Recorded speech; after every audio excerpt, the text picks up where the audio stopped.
Olá pessoal, sejam bem-vindos ao canal Entre Linhas. É o momento de nós explorarmos as entrelinhas da lição da Escola Sabatina. Já estamos na 12ª lição, penúltima lição, penúltimo tema.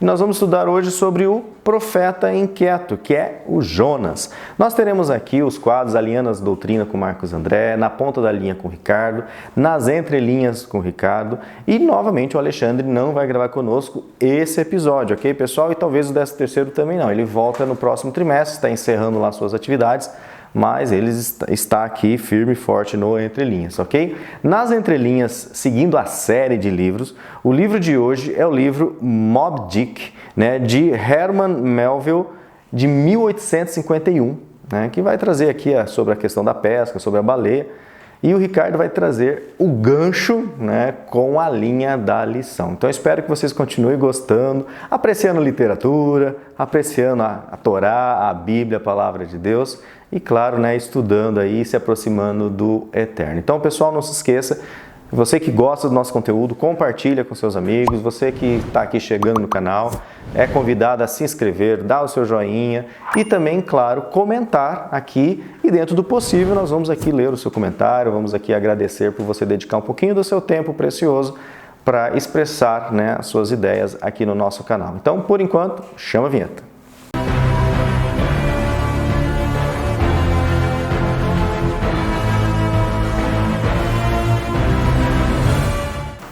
Bom, pessoal, aqui nos comentários, temos vários comentários, estamos gravando numa quinta-feira à noite, o vídeo foi lançado então no sábado, a 1h da tarde. Temos aqui o comentário da Lígia e do Lierson dos Santos. Somos gratos a Deus por mais uma abençoada lição. Que Deus abençoe hoje e sempre. Amém, Lierson e Lígia. Deus abençoe vocês também. Lá de Parnamirim, Rio Grande do Norte, hashtag do início ao fim. Valeu. Valdenice Cerqueira, Deus abençoando sempre vocês, que dedicam um pouco do tempo, né, para oferecer informações inteligentes de alto nível. Obrigado, Valdenice. Vou até o final, amo todos vocês. Obrigado aí pelo carinho. O Marcos Antônio Messias Molina, ótimas lições como sempre, que o Senhor continue abençoando a todos vocês, a todos nós, né, Marcos? A você também, a sua família, obrigado aí pelo bem dizer. Marinalva Ferreira, oi gente, que lição maravilhosa, me sinto abençoada escutando tanta informação para o crescimento da minha vida espiritual. Obrigado, Marinalva, nos sentimos assim muito úteis, tá? Quando eu estudava, tinha preguiça da matéria de literatura, mas aqui estou gostando. Que bom, Marinal, a gente leu aqui depois seu comentário preparando a lição.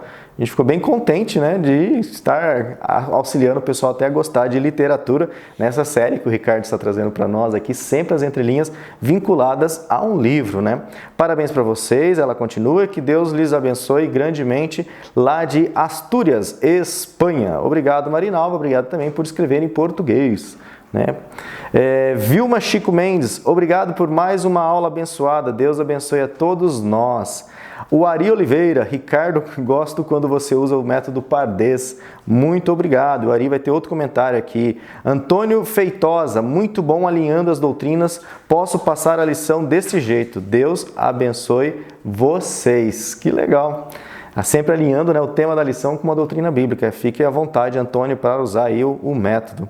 Sandra Bitar, querida aqui. Oi, meninos, a família Entre Linhas, né? Como sempre, aprendendo muito com a lição com vocês. Gosto muito da forma como vocês conduzem o conteúdo, em especial, há momentos que me motivam reflexões. Entre elas, destaco na fala do Ricardo sobre o pássaro está livre na prisão do ar. Acreditem nesta reclusão compulsória na pandemia, nesse isolamento social, ela coloca. Agradeço sempre a Deus por ter abrigo, ter alimento, livros, internet, entre linhas, né? Poder estudar e fazer atividades que gosto e necessito. Confesso que não tive dificuldades em manter-me isolada, como todos. Cada indivíduo percebe, entende, sente de forma diferente o mesmo fato, a mesma situação. Exatamente, né? O que é motivação para uns, né, é desculpa e desmotivação para outros, né, Sandra? Ao estudar a palavra, acredito que ocorre um processo de aperfeiçoamento do ser espiritual, um desenvolvimento das características, dos sentimentos que nos aproximam de Deus e assim nos tornamos livres. Ser, estar livre, necessitamos de mais horas de entrelinhas. Ô louco, Sandra, já está 1h50 A não ser que a gente comece a gravar 3, 4 horas de vídeo aqui, né? Novelas entre linhas, todo dia, né? Confesso que tenho dificuldade de expressar em palavras, imagina, né? O que sinto a cada aproximação ao sagrado. Buscar e sentir Cristo pertinho de nós é inexplicável, realmente, não tem como explicar. O Marcos abriu com chave de ouro a sua primeira participação na ponta da linha. Contudo, muito bem explorado. Vou assistir mais de uma vez. Muito aprendizado, hashtag foi até o Marcos, muito agradecida pelo empenho de vocês. Grande abraço e que Deus abençoe a vocês e a todos sempre. Um abraço, Sandra Bittar, né? Sempre com essas palavras aqui nos motivando cada vez mais também, né? A continuar com esse ministério. A gente acabou de orar a Deus aqui pedindo força, todo mundo cansado aqui, uma quinta-feira à noite, semana pesadona mesmo com feriado. Mas estamos aqui, vivos. A Helena Saraiva, amém. Obrigado, meninos. Fui até o Marcos. Feliz semana a todos. Feliz semana para você também, Helena. E o Wilbert Gonçalves, Deus abençoe. Obrigado. Aqui da Universidade Peruana União, Lima, Peru. Um abraço. Um abraço para você também, Wilbert, né, por comentar conosco. E olha só aonde que o Entre Linhas chega, lá em Lima, no Peru. E eu convido então o Wilbert né, a compartilhar, né, para que mais pessoas aí no Peru conheçam aí o Ministério Entre Linhas. E aqui está mais um comentário do Ari Oliveira, falando lá sobre o meu ato falho, né, que a gente está aqui cansado, pensa uma coisa, fala outra, e acabei falando, né, o vídeo foi lançado em 1842, né, em 1842 não tinha vídeo ainda, né, pessoal? Desculpa aí o ato falho. Geraldo Moreira, muito bom, glória a Deus. Nelson Jovete diz, olá, o Nelson, inclusive, ele colocou no grupo do Família Entre Linhas, aqui no WhatsApp, aqui nas descrições do livro, olha eu, ato falho. Aqui na descrição do vídeo agora, né, trocando as palavras, aqui na descrição do vídeo, nós temos os links para que você possa participar dos grupos no WhatsApp, Famílias Entre Linhas 1, 2, é onde o pessoal discute coisas de lição. Aí tem o Famílias Entre Linhas ADM, onde só nós postamos de vez em quando, faz tempo até que a gente não posta alguma coisa lá, e também tem o Famílias Religião e Política. E aí, esse é o UFC, né? É pancadaria de todo lado, que é para realmente discutir religião e política, mas se discute mais política lá, né, pessoal? Mas é um grupo bem interessante como exercício social. E o Nelson, né, comentou nos grupos lá do Entre Linhas, porque ele diz que ele foi escolhido, né, para o ministério nas cadeias, lá na igreja dele, na comunidade dele, e ele precisa de uma ajuda. Então, pessoal, quem, né, tem experiência com o Ministério da Cadeia, procura aí o Nelson, né? Nelson Jovete, tá os comentários dele no YouTube, ele está no grupo Entre Linhas, então você pode falar diretamente com o Nelson, se você estiver, lá das terras de Angola, ok? A Nete Clélia Cremasco, aguardando ansioso, é isso aí. E a Nete Clélia também, oi, o Alexandre não vai participar mais, como eu respondi, né? Vai sim, ele só tirou umas férias, ele respondeu aqui depois a Nete também no comentário. Benedito Eugênio, aí o Benedito Eugênio ele coloca que na realidade o santuário terrestre era uma réplica do verdadeiro, como a gente estava falando, né, que no momento ainda está em funcionamento, Jesus está lá, né, o celestial, então nada foi abolido, a fé ainda tem um santuário. Ele continua aí, só uma curiosidade, né? Os líderes da igreja nunca reclamam dessa linguagem judaica usada constantemente pelos senhores. Então, eles nunca reclamaram, né, da gente usar a língua hebraica aqui para tratar isso. Na verdade, a gente sempre tentou ser um ministério independente, tá, Benedito? Justamente para que a gente não tenha assim muita influência da questão administrativa da igreja e que a gente foque mesmo em estudar a Bíblia e proclamar a palavra de Deus, ok? É o nosso perfil aqui, tá? A gente estava até comentando, ou seja, o Velho Testamento foi escrito em hebraico, o Novo Testamento foi escrito em hebraico por judeus, Jesus era judeu, então assim, estudar a linguagem é isso que eu tenho aprendido muito com esse ministério durante todos esses anos, entender muito a cultura na qual um texto é produzido faz toda a diferença na sua interpretação, né? Então ele continua, quem proibiu as festas judaicas foi Roma Papal, né? Que as festas, aquela lutinha, né, do povo, né? O judeu, o povo cristão e aquelas brigas do início do século, né? Não sou historiador, mas a gente conhece um pouquinho dessa história. E aí ele diz que o Benedito Eugênio, sábado é parar de trabalhar. Tem o sábado do sétimo dia, os feriados religiosos, chamados de festas, não importando o dia da semana, né? Na Santa Convocação não se trabalha. Se lermos com atenção, as festas não foram abolidas com a morte do Messias. A morte dele terminou com as oferendas, né? Que o véu se rasgou, então o sacrifício terminou, mas não com as festas, né? Então, Benedito, realmente a gente crê que tem as festas são pedagógicas, né? Mas temos uma história cristã aí desenvolvida no mundo e, se Deus quiser, Jesus já está aí de volta para responder todas as nossas dúvidas, alinhar e falar assim, ó, vocês deveriam ter feito isso, ou, ó, vocês fizeram isso e não era bem isso assim, né? Mas, como muitos falam, né, é importante você estar lá para conversar com Cristo e descobrir, né, algumas entrelinhas do mistério divino. Então, pessoal, muito obrigado pelo comentário, obrigado mesmo, de coração. A gente fica muito contente de ler os comentários, de ver como que vocês, né, recebem, né, tanto de forma positiva, de forma negativa. O que importa é que vocês se manifestem e, mais uma vez, a gente sabe que o que nós temos mais valioso é o nosso tempo. E vocês dedicar um pouquinho do tempo para escrever no nosso canal, nós agradecemos muito. Deixa eu chamar aqui, então, agora o Marcos André. Ele vai, então, fazer o alinhamento, né, das doutrinas bíblicas com a lição e também vai iniciar com uma oração. Então, deixa eu ver se ele aparece aqui. Apareceu? Marcos, agora, então, é com você. Olá, você que nos acompanha através do canal Entre Linhas. Mais uma semana estamos nós aqui estudando juntos a Palavra de Deus através da lição da Escola Sabatina. E mais uma vez, como fazemos sempre, vamos dar início ao estudo da lição com uma oração, pedindo a orientação do nosso Deus. Mais uma vez eu quero convidar você a orar comigo. Vamos orar? Santo e bom Pai, mais uma vez estamos na Tua presença, te pedindo a Tua orientação para o estudo que nós vamos ter da Tua Palavra, para o estudo da lição da Escola Sabatina, para que o Senhor nos auxilie em todos os pontos de vista, que possamos observar essa lição e que assim, Senhor, possamos extrair lições preciosas para a nossa vida, para o nosso crescimento espiritual e também para nos tornarmos mais semelhantes ao nosso Senhor e Salvador Jesus Cristo. Nós te pedimos também, Senhor, que o Senhor visite cada lar, nos enchendo do Teu Santo Espírito, para que possamos assim ser guiados por aquele que inspirou essas palavras sagradas. Te pedimos também que o Senhor visite os nossos lares, trazendo cura, trazendo libertação, para que assim, Senhor, possamos viver uma vida tranquila aqui na medida do possível, mas uma vida que nos prepare para a eternidade. Te pedimos isso em nome do nosso Senhor e Salvador Jesus Cristo, com o perdão dos nossos pecados. Amém. Esse é o quadro Alinhando as Doutrinas, aquele quadro onde nós destacamos algumas das doutrinas que aparecem nas entrelinhas da lição. A lição dessa semana tem como título O Profeta Inquieto e narra a história de Jonas, o profeta que decidiu fugir da presença do Senhor, decidiu recusar o chamado de Deus e ao longo do caminho ele vai encontrando aí problemas que trazem inquietação ao profeta. A inquietação é o exato oposto daquilo que nós buscamos com a lição desse trimestre, que é o descanso em Cristo. Estar descansando em Cristo significa abandonar as inquietações, abandonar aquilo que nos traz inquietação.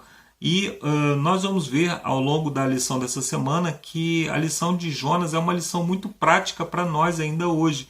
Muitas pessoas pensam que a história de Jonas é só uma história de um profeta lá do passado. Eu não sou profeta, nem recebi nenhum chamado de Deus. Será? Nós vamos ver aí na lição dessa semana. Por exemplo, no domingo nós temos o título Fugindo e narra a fuga de Jonas, né? Jonas diz que quando ele recebeu o chamado de Deus, ele se dispôs, mas para fugir da presença do Senhor. É como se ele tivesse se levantado, né? Deus falou, vai, ele se levantou imediatamente, mas não para ir, para fugir da presença do Senhor. Jonas havia recebido o chamado de Deus e havia recebido também a capacitação. Ele era profeta, ele era nabi, era boca de Deus para falar às nações. Mas ele rejeitou esse chamado. Eu não sei como é que foi o chamado de Jonas, a Bíblia não narra como é que ele foi chamado, se Deus falou com ele pessoalmente ou se ele foi ungido por algum outro profeta, não sei. Mas o fato é que ele recebeu o dom de profecia, ele recebeu a capacitação, assim como nós. A Bíblia também nos diz que todos nós recebemos dons espirituais. Isso é a nossa crença número 17, que trata dos dons e ministérios espirituais. E nós somos chamados na nossa igreja, na nossa comunidade, para exercermos esses dons, esse ministério também. E muitas vezes negligenciamos isso por causa dos ônus que eventualmente isso possa trazer. Por exemplo, quando você que acompanha aqui o canal Entre Linhas recebe um chamado do diretor da escola sabatina para ser um professor da escola sabatina. Você vai precisar chegar um pouco mais cedo, você vai precisar se preparar um pouco mais durante a semana, você vai precisar estudar com um pouco mais de afinco a sua lição. E às vezes por causa de tudo isso você se recusa, mas o professor da escola sabatina observa os seus comentários, as coisas que você fala durante a lição, né? E por que não aceitar esse chamado? Então muitos de nós somos capacitados para funções na igreja e às vezes recusamos esse chamado exatamente como Jonas fez, né? E às vezes nos tornamos até críticos, né? Porque Deus ele nos capacita, por exemplo, uma pessoa que foi capacitada para estar ali na portaria da igreja recepcionando as pessoas. Ela vai chegar na igreja, ela vai observar que tem alguma coisa fora do lugar, que as pessoas ali não estão sendo muito simpáticas, né? Então esse é um chamado de Deus, porque você sabe como ser simpático, sabe como criar um ambiente melhor. Então Deus lhe chamou, e se você não usa esse dom para o ministério, pode ser que você se torne um crítico, você comece a falar que as coisas estão fora do lugar, que as coisas não estão muito bem colocadas, né? Então aceite seu chamado, não seja como Jonas, que se dispôs mais para fugir da presença do Senhor. Na parte de segunda-feira nós temos o título Um Descanso de 3 Dias, e fala ali, né, do retiro espiritual mais radical de todos. Jonas ele precisou passar ali 3 dias e 3 noites no ventre de um peixe, né, para que ele pudesse se reencontrar com Deus novamente.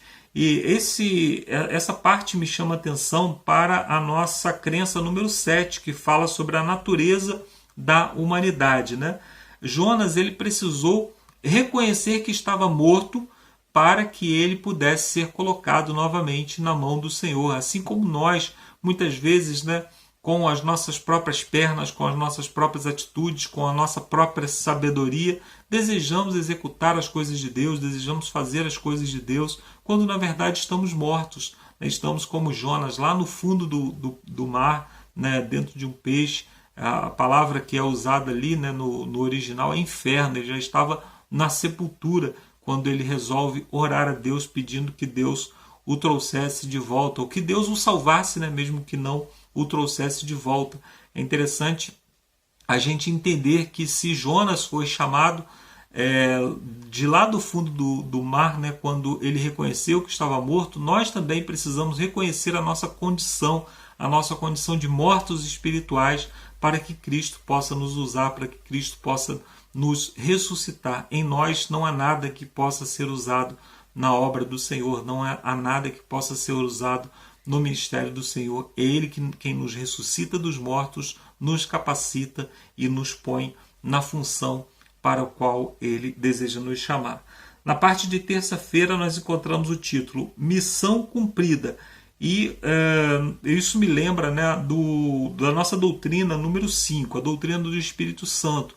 O Espírito Santo ele já estava trabalhando lá junto com Jonas, ou à frente de Jonas, né, quando ele chega. Ele achava que a missão era muito difícil, a missão de pregar o Evangelho lá era muito difícil, mas o Espírito Santo já estava à frente. E o Espírito Santo sempre esteve e sempre estará à nossa frente. Cada pessoa com quem nós temos contato, o Espírito Santo já tem trabalhado nela, né? Lá no início, na história da criação, né, diz que o Espírito Santo ele pairava sobre a face das águas, né? Dá a impressão de uma inatividade, parece que o Espírito Santo só está ali, né, como se fosse sobrevoando, né, as águas, mas na verdade essa palavra, o pairar ali, ela é usada em outro momento na Bíblia para falar de uma águia que paira sobre o seu ninho, cuidando, né, um filhote de águia, um filhote de qualquer pássaro, né, ele é desprotegido quanto às circunstâncias que possam atacá-lo,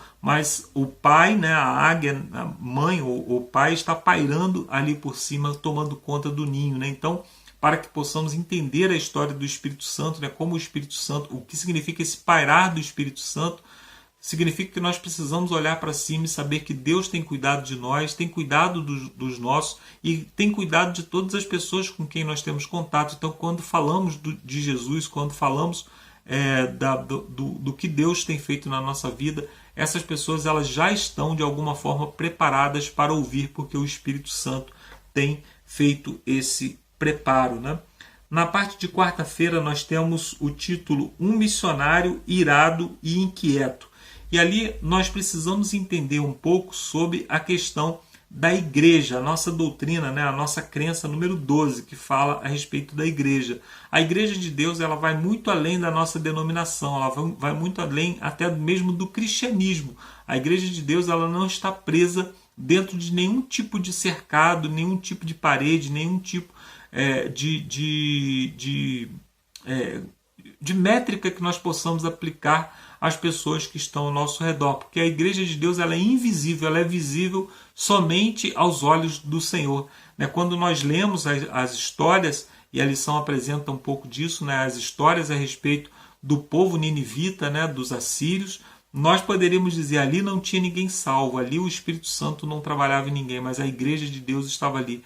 Quando chegou o missionário foi mais bem recebido muitas vezes do que ele foi recebido em Israel, com os profetas que pregaram em Israel. Eles foram mais sensíveis à palavra do que os israelitas em determinados momentos. Então a igreja de Deus ela não pode ser medida pelos nossos olhos, ela está em toda parte e nós precisamos buscar essas pessoas. E aí nós entramos no nosso próximo tema, que é na parte de quinta-feira, que diz uma rua de mão dupla.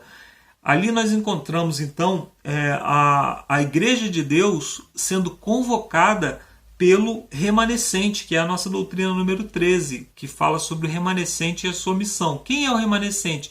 Nós que somos enviados somos o remanescente de Deus. Então nós fazemos parte da igreja de Deus, que é uma igreja invisível, mas nós somos o remanescente de Deus com uma missão, com um propósito, com um chamado. Nós precisamos ir até essas pessoas, levar. Para isso nós somos chamados, para isso Jonas foi chamado, e Jonas ele custou para entender a sua missão, e o livro termina com Deus tentando convencer Jonas da sua missão. Então, quando nós nos achamos exclusivistas no que diz respeito à salvação, nós estamos como Jonas. Nós não entendemos ainda a nossa missão. Quando nós pensamos que as pessoas que estão fora da igreja adventista, porque não guardam o sábado, porque não fazem isso, porque não fazem aquilo, elas estão perdidas, nós não entendemos ainda qual é o nosso chamado. O nosso chamado é para ser o remanescente de Deus, aqueles que vão chamar a igreja de Deus para se unir ao povo, como é o propósito original de Jesus Cristo. Ele diz que o propósito original de Deus é que tenha um só povo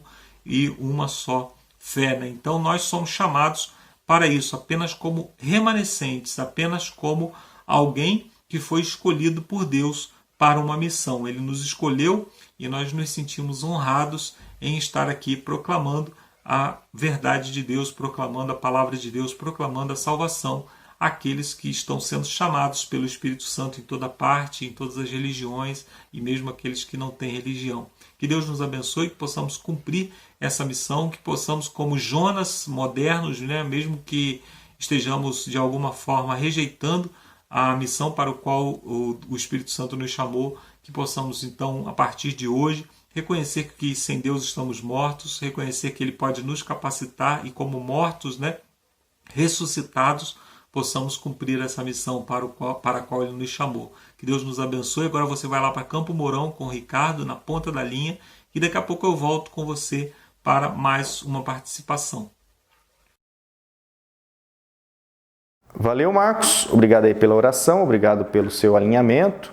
E agora, então, nós teremos aqui na ponta da linha com o Ricardo, nas entrelinhas, e o Marcos volta, com na ponta da linha de terça, quarta, quinta. E aí ele já traz perguntas para discussão, já encerra com uma oração, e aí eu volto no final do vídeo para a gente se despedir. Então, Ricardo, chega aí, agora é com você. Vamos lá, pessoal. Lição 12, o profeta inquieto. A lição dessa semana é sobre a jornada da pomba. Quem tomou um susto, fique calmo, que nós não vamos falar sobre Cabala, nós vamos falar sobre o profeta Ioná, ou seja, o profeta Jonas.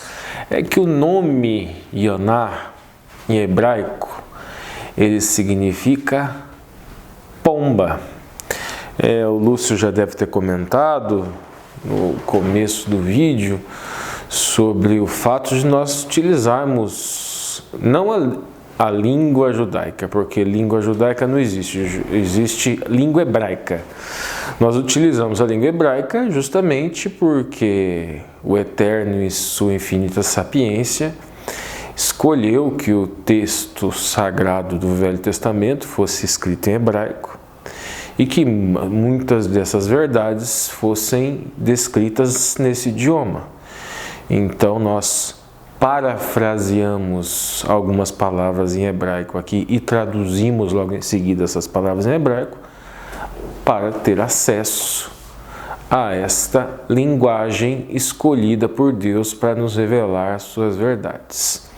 O Novo Testamento foi escrito em grego, mas ele foi todinho falado em hebraico e em aramaico. Então, esperamos que vocês aproveitem.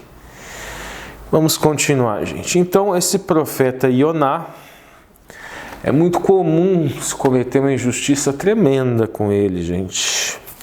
Chamar Ioná, chamar Jonas de covarde. Se tem uma coisa que Jonas não é covarde.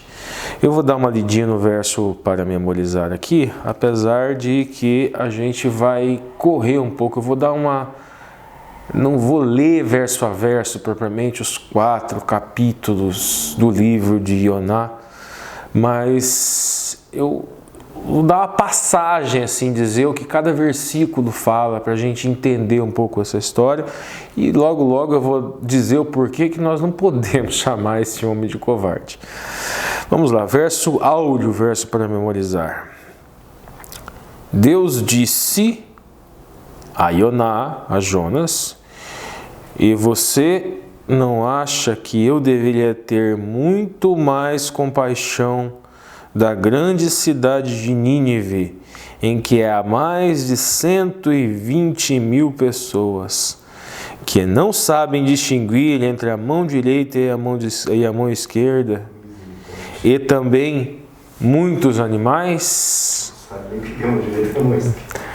Nós vamos chegar aqui à apoteose, gente, dessa história de Jonas, e nós vamos entender melhor esse verso áureo, o contexto, versículos anteriores, versículos posteriores. Vamos tentar desfazer alguns equívocos comuns que se fazem e algumas injustiças com Jonas e alguns equívocos comuns que se fazem com essa história, tá bom? E, obviamente, buscando, em algumas ocasiões, quando forem necessárias, paráfrase da língua original escolhida pelo Eterno para transmitir as suas verdades. Vamos lá, gente. Sábado, na ponta da linha, que o Lúcio já falou com a gente. Bom, o autor da lição vai apresentar o tema, né? Vai falar que é das histórias de Jonas. Os autores acham que é uma história das mais interessantes da Bíblia. Inclusive, a história de Jonas, gente, ela tem um capítulo especial na literatura, e não só na literatura, mas no cinema, na televisão. A famosa jornada do herói, que é responsável pelos arcos narrativos do cinema, da televisão, o clássico, vamos dizer assim. Ele tem um momento dessa jornada do herói que é justamente o chamado de o ventre da baleia. Aqui uma pequena entrelinha homeopática para vocês, gente. Se vocês forem assistir qualquer filme da Disney, qualquer filme que se utilize a técnica da jornada do herói, a técnica do Joseph Campbell, que é o monomito, ou seja, do Vogel, que é a jornada do escritor, ela tem um elemento que ganhou o nome, o ventre da baleia. no caso em homenagem ao Jonas, que é uma característica comum a todas essas histórias. Mas vamos lá, gente. Então, o autor vai destacar aqui um profeta chamado pelo Senhor, mas que fugiu do chamado. Um outro elemento da jornada do herói aqui comum em muitos filmes que se utilizam essa técnica, que é justamente a fuga do chamado. E nessa história que inspira inúmeras histórias, vamos dizer assim. Depois de ser persuadido de maneira drástica, nós vamos entender como é que foi essa maneira drástica. Ele mudou de ideia e resolveu obedecer o Senhor. Ele finalmente fez, mas apenas para queixar-se de que as pessoas a quem havia sido chamado ao testemunho tinham se arrependido. Nós vamos entender um pouco isso aqui também, porque são duas coisas que não combinam, gente. Por que é que Jonas recusou o chamado? Qual foi o motivo? E a Bíblia diz qual foi o motivo. Nós não temos que ficar especulando.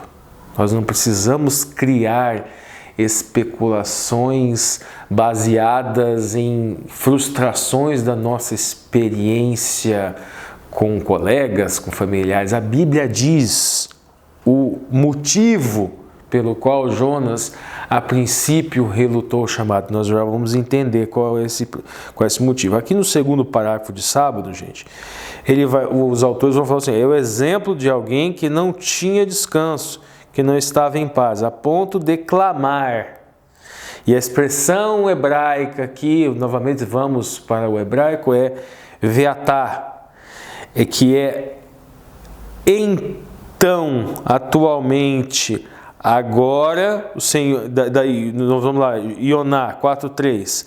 Agora, Senhor, peço que me tires a vida, para mim é melhor morrer do que viver. E nós vamos entender aqui esses dois momentos da história de Ioná em que ele sentiu essa angústia extrema, vamos dizer assim, e o porquê disso. Nessa semana examinaremos a história de Jonas e o que podemos aprender dessa inquietação. Bom, gente, lição de domingo, fugindo. Nós vamos agora fazer rapidamente um caminhar acelerado aqui sobre essa história. Vamos lá, gente, capítulo 1. No capítulo 1 vai se falar: e veio a palavra do Senhor a Ioná. Então vocês vejam, utilizando pardês aqui, nós temos uma alegoria daquilo que eu falei, que é a jornada da pomba. A pomba é um símbolo alegórico do Espírito Santo. Nós temos aqui um ser humano, que a palavra, e nós lembramos que na Brit Hadashah, vamos utilizar um pouquinho o drash, né, gente? A comparação. Na Brit Hadashah, no Novo Testamento, e o verbo, e a palavra se fez carne. Então, e aqui em Ioná nós temos a palavra do Senhor. Acreditamos que esta palavra do Senhor que veio ter com Jonas, falando que, chamando ele para uma missão espiritual, aqui nesta comparação entre as duas passagens, já que lá em João fala que Yeshua é a palavra, e aqui é dito a palavra do Senhor, Dabar Yahué, a palavra do Senhor, veio a Jonas e fez um chamado, que era para ele ir, aí no versículo 2, a Nínive. Gente, onde era Nínive? Nínive era a capital de um povo que na época era o povo que dominava a região, era o povo assírio. Pouquíssimo tempo antes, eles tinham simplesmente destruído o reino do norte, ou seja, uma parcela do povo, para vocês entenderem melhor, gente, vamos lá. Tivemos Davi, Salomão, Roboão. Com Roboão as tribos se separaram, reino do sul, reino do norte. Os assírios, esse povo aqui, cuja capital era Nínive, simplesmente destruíram o reino do norte. Restava agora o reino do sul, que viria a cair depois, mas não pela mão dos assírios, mas pela mão dos babilônicos. Mas Jonas aqui foi chamado, para vocês entenderem o contexto, para levar uma mensagem para um povo inimigo dos seus irmãos, para um povo inimigo de Israel. Seguindo, gente, aí a recusa do chamado. Jonas, no versículo 13, vocês vão ver, ele foge para Tarses. Se ele foge para Tarses, será que ele estava com medo? Os ninivitas vão me matar. Não, já vou adiantar para vocês que não é isso. Vou dar um pulo para vocês, gente.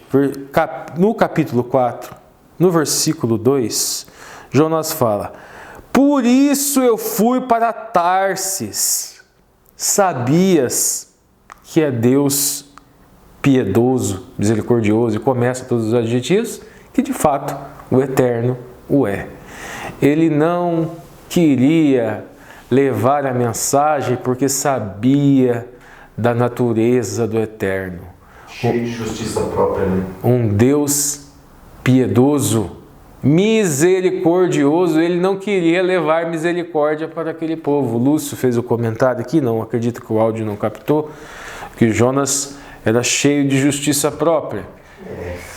Ele não queria levar o Deus de amor, o Deus de piedade, Yahweh, Hesed, o Deus de misericórdia, para o povo inimigo, para o povo ninevita.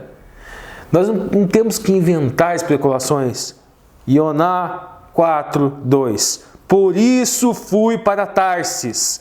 Sabias que é Deus piedoso, misericordioso. Ele não queria que Deus tivesse misericórdia daquele povo. Não somos diferentes, né? Aí, seguindo, gente, no 4, houve uma grande tempestade. E neste barco, gente, eles tinham vários e vários deuses. Deuses não, vários e vários marinheiros que criam em vários deuses. E começaram a rezar para esses deuses. E nada da tempestade se acalmar. Seguindo, então, os marinheiros tremendo, versículo 5, e Jonas dormindo, versículo 6. Encontram Jonas lá embaixo, gente. O mestre, vamos dizer assim, do navio encontra Jonas. Vamos logo, invoque o seu Deus também. Ou seja, eles estavam acendendo para cada santo uma vela, para ver qual santo resolvia, né? E então, eles decidem soltar a sorte. E a sorte recai sobre Jonas. E pergunta para ele, versículo 8, quem é você? Qual é a sua religião? Versículo 9 ele fala, eu sou um hebreu. Aí todos eles temem. Joga lá, mas ele fala, não, vai lá. E daí no versículo 11, o que fazer? Aí Jonas no versículo 12 fala, me joguem ao mar.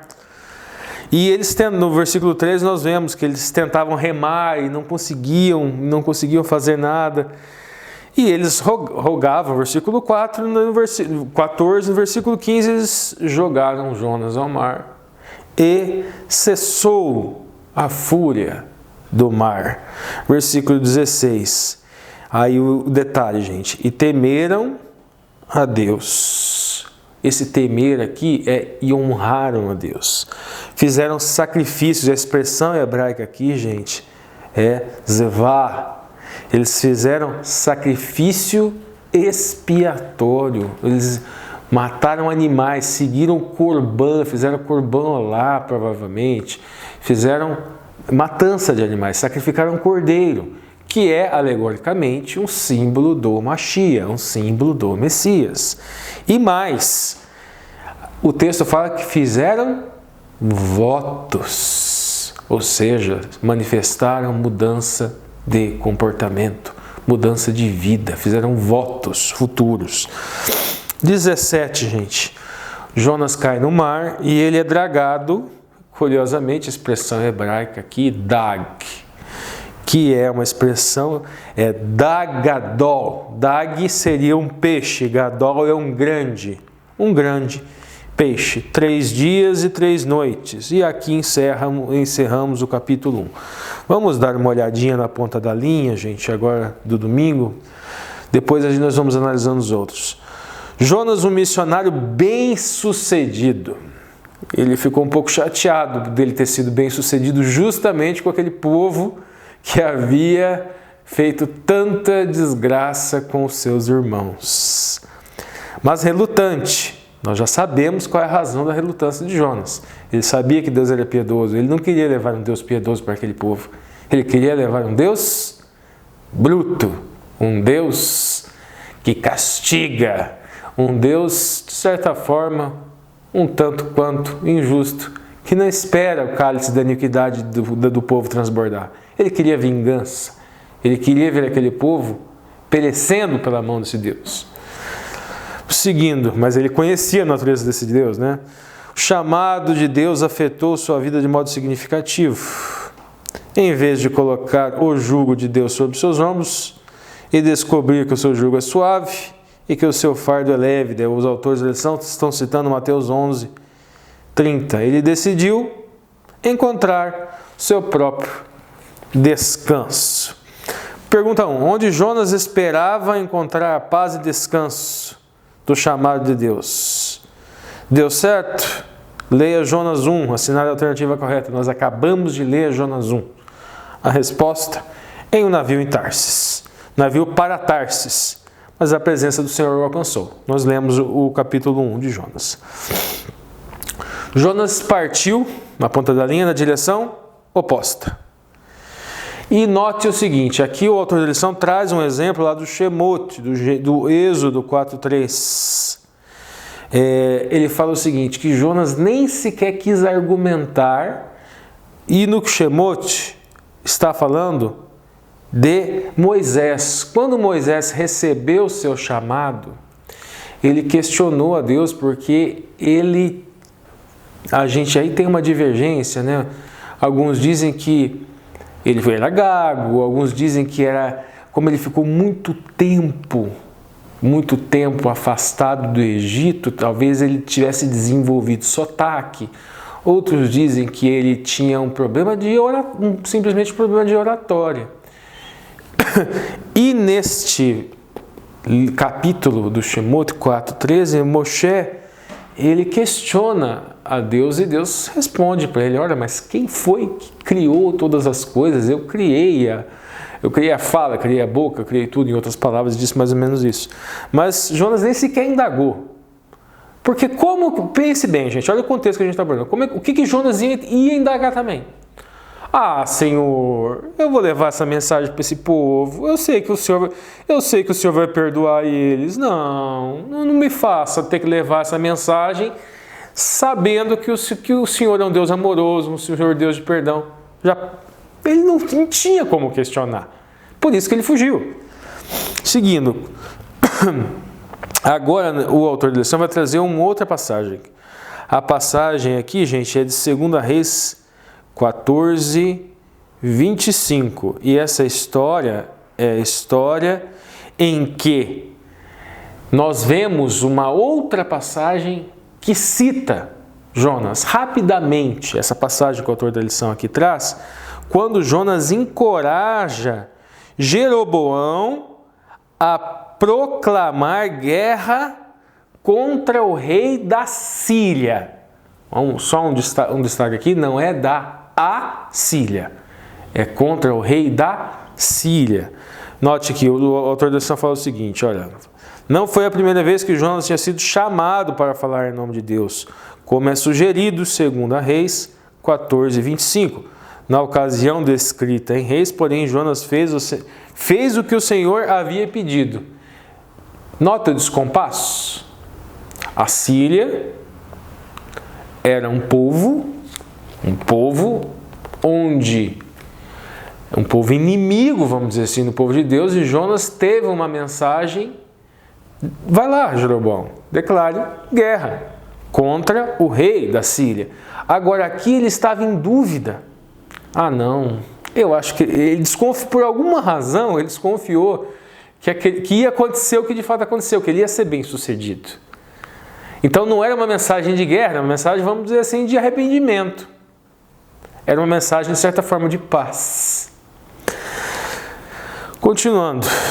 Daí os autores vão falar de registros históricos e arqueológicos que documentam a crueldade dos neo-assírios, que dominavam o Antigo Oriente por volta do 8º século, justamente a época em que Jonas ministrou em Israel. Gente, do texto, nós não podemos extrair que o Jonas estava preocupado com isso.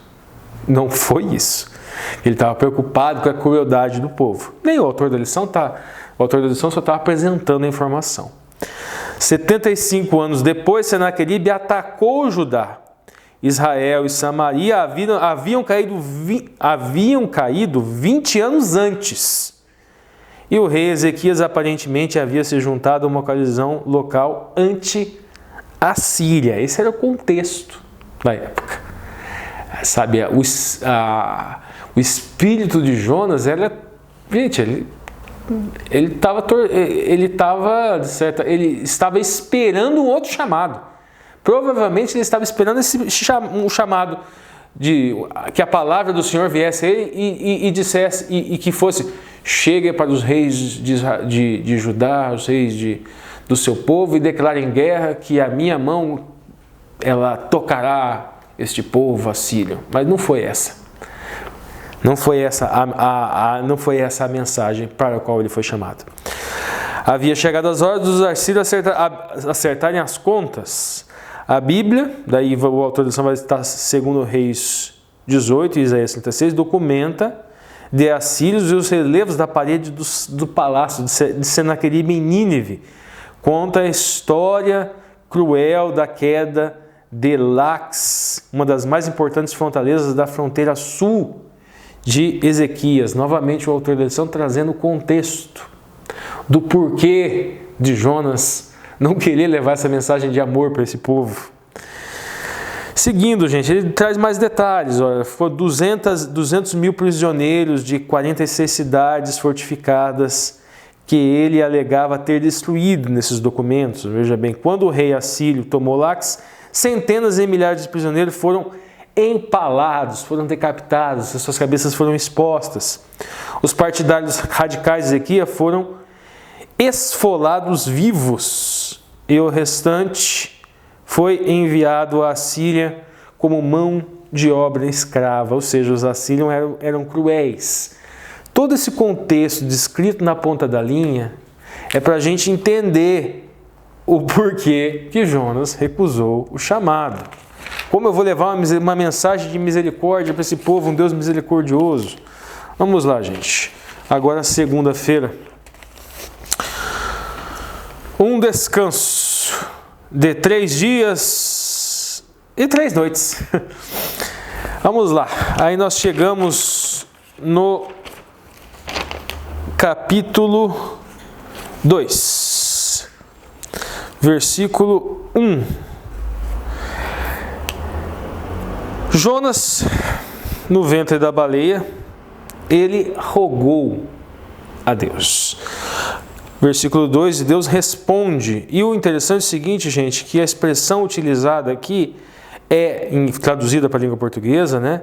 Ventre do inferno. Vamos usar aqui o hebraico novamente, que os nossos líderes não devem se incomodar, né, gente? Estão buscando o original. Mibetem, que seria ventre, barriga, abdômen ou simplesmente interior. Então é muito comum, é uma baleia. Mas o ser humano não passa pela garganta da baleia. Não importa, gente. Primeiro que o texto não fala que é uma baleia, para começo de conversa. O texto fala de um grande peixe. Isso é a primeira coisa. Segunda coisa, a expressão tem, ela pode significar ventre, abdômen, mas pode significar interior também. Não especificamente só o interior do ventre, mas o interior da baleia. Pode ter ficado na boca, pode ter sido um outro peixe. Então nós não precisamos criar elucubrações. Deus criou uma espécie de peixe diferente, uma baleia diferente com a entrada da boca maior. Não precisa disso. Bitem pode significar interior do grande peixe. Mas o detalhe interessante aqui é ventre ou Sheol, ventre do inferno, foi traduzido para a língua portuguesa. Mibten Sheol. Sheol pode significar sepultura, túmulo. Então pode ser traduzido também como ventre da sepultura. Obviamente que aqui, gente, é uma linguagem alegórica. Vamos dizer que alegoricamente é como se Jonas tivesse nascido de novo, sido novamente, pela mão miraculosa do Eterno. Depois, seguindo, gente, no versículo 4, e depois eu volto para a ponta da língua, ele questiona, ele fala o seguinte: tornarei a ver o templo. Vamos voltar para a ponta da linha aqui, que tem umas expressões hebraicas aqui que ela reforça o que o autor da lição falou. Daqui a pouco a gente fala nisso. Vamos lá. Então veja bem. No entanto, somente quando Jonas viu num descanso forçado 3 dias no ventre do grande peixe, ele percebeu que dependia de Deus. Não temos nada que o mundo oferece para nos apoiar, a fim de perceber nossa necessidade de Jesus. Vamos lá, pergunta 2. Leia a oração de Jonas, é o que nós estamos fazendo. Logo nós chegamos lá no 9. Sobre o que ele orou? Assinale a alternativa correta. Ele orou pelos ninevitas? Não. Ele pediu que pudesse ver outra vez o templo. Vamos lá. Então vamos dar... Primeira coisa. Versículo 5. Algas se enrolaram pela sua cabeça. O abismo o rodeou. Aí depois veja bem, gente, em minha oração, aí ele pede para o templo para rever o templo de tua santidade, Reihal, o santuário, ou seja, o palácio de tua santidade. Essa expressão aqui, gente, ele não fala o Mishkan, a expressão Reihal é o palácio, o santuário de sua santidade. E isso pode ser um elemento que corrobore com a afirmação do autor da lição, de que, está aqui no quarto parágrafo após a pergunta, no entanto, Jonas não estava se referindo ao Mishkan HaKodesh, ao templo de Jerusalém, mas que ele estaria se referindo ao santuário celestial. Entra em minha oração o templo de sua santidade. E o autor da lição, os autores citam justamente o versículo 7. Era ali que ele depositava suas esperanças. Vinha de Deus, Salvador oferecia a ele. Veja bem, gente. Aquele cordeirinho, ele em si não tinha poder nenhum. Ele é uma mitzvah, é um mandamento. É um mandamento com uma função pedagógica. Eu não sei tem muitas pessoas que têm um pouco de dificuldade com o santuário celestial. É fácil para eles entenderem, gente. Gente, Yeshua não tinha... Yeshua não bale. Embale é ovelha. Aquela ovelha é uma alegoria. É alegórico. É símbolo. Então, o pátio, vamos dizer, é o planeta Terra. O altar do holocausto é o Calvário. Isso é fácil para as pessoas entenderem, né? A pia com água é um Rio Jordão. É onde Yeshua se batizou. Agora as pessoas pensam que existe um santuário celestial idêntico ao aqui da Terra. Gente, é modelo, é Tzel. Betzaleel fez sombra, modelo, alegoria do santuário celestial. Inclusive, a doutrina adventista ensina, gente, que aquele incenso, que aquela fumaça, aquilo lá é símbolo. Nós estudamos Apocalipse, são as orações dos santos. A doutrina adventista continua Mishkan Kodesh adentro, explicando esta sombra, esta imagem, esta alegoria, este modelo, do mesmo nível, do mesmo patamar dos outros elementos que estão que foram visíveis, vamos dizer assim, para nós aqui na terra. Vamos lá, gente. Então, ó, o versículo 7, entrou minha oração. Onde está a alegoria? Então, aquela fumaça que o Kohen Gadol, ele se utilizava no Mishkan Kodesh, é o símbolo dessa oração. É aquele trabalho que era feito no Kodesh, ou seja, no santo. E que nós vemos aqui no versículo 7. Vamos lá, gente. Aí o seguinte, versículo 10, gente. Então Deus falou ao peixe e o peixe o vomitou. Então vamos lá, o 3 agora, capítulo 3. E a palavra do Senhor fala pela segunda vez. Para Jonas, daí versículo 2, vai a Nínive.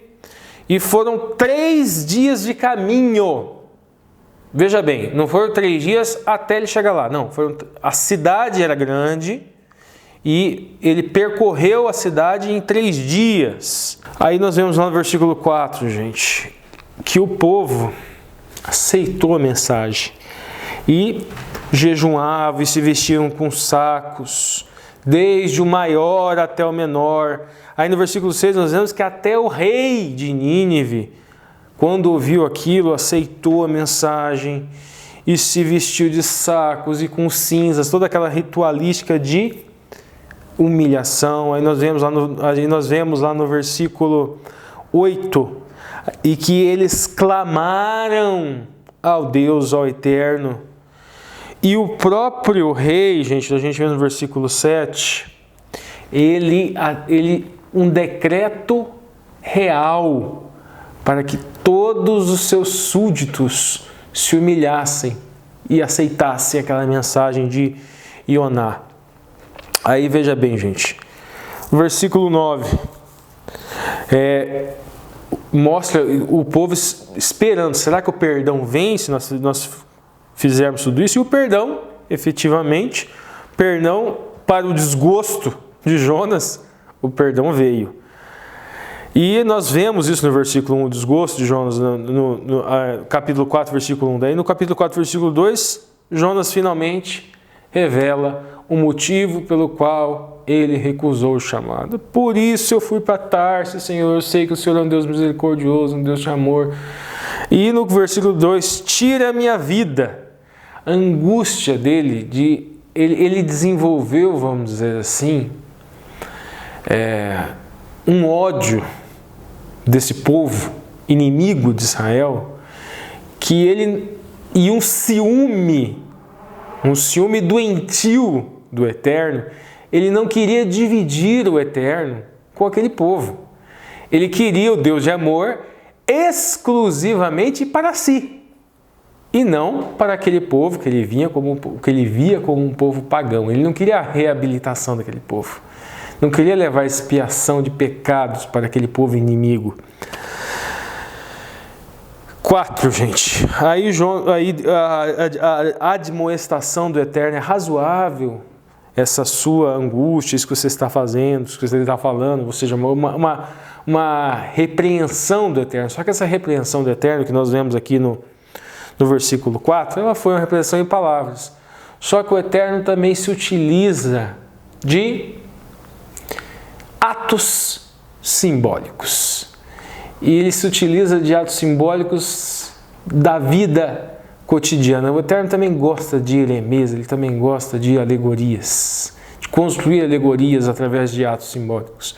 Todos os profetas, gente, todos os profetas tinham atos simbólicos equivalentes à sua mensagem. E no caso de Jonas, ele não levou um ato simbólico com ele propriamente, mas Deus o ensinou algo com atos simbólicos. E como que se começa no versículo 5. A primeira coisa que Ioná faz é construir uma cabana para si, porque o sol lá não era brincadeira, gente. Nós já vamos entender isso. Aqui nós vemos no versículo 6 que Deus fez uma aboboreira. E Ioná, ele se alegrou muito disso. E no versículo 7, um bicho no dia seguinte secou a boboreira. E no versículo 8, o sol feriu a cabeça de Jonas. Mas o sol feriu a cabeça dele ao ponto que ele desmaiou, gente. O sol do deserto é escaldante. Veja bem, e desejou com toda a alma morrer. Por quê? Será que o Jonas era meio xarope, meio exagerado? Vamos entender isso daqui. Veja bem, primeira coisa, fala-se de um vento leste. Essa expressão vento leste, gente, ela é um vento que aumenta intensivamente o calor. Segundo Albert Barnes, fala que isso é algo conhecido, vamos dizer assim, naquela região. São tempestades de areia e é um vento extremamente quente. Imagine que vocês estão num lugar muito quente, com um sol extremamente escaldante, e aí vem um vento pelando de quente. Então, não era, vamos dizer assim, uma frescura de Jonas. Olha só, ele não reclamou pela morte, segundo Albert Barnes. Ele orou pela morte, ele pediu piedade. Senhor, tira a minha vida, que é melhor do que isso que eu estou sentindo.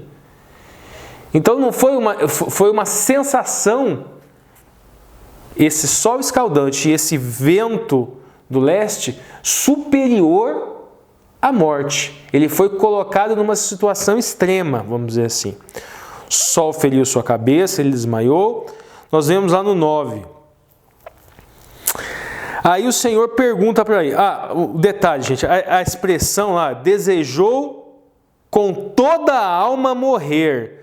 Essa expressão desejou aqui em hebraico, ela é shiel, significa mendigar, esmolar.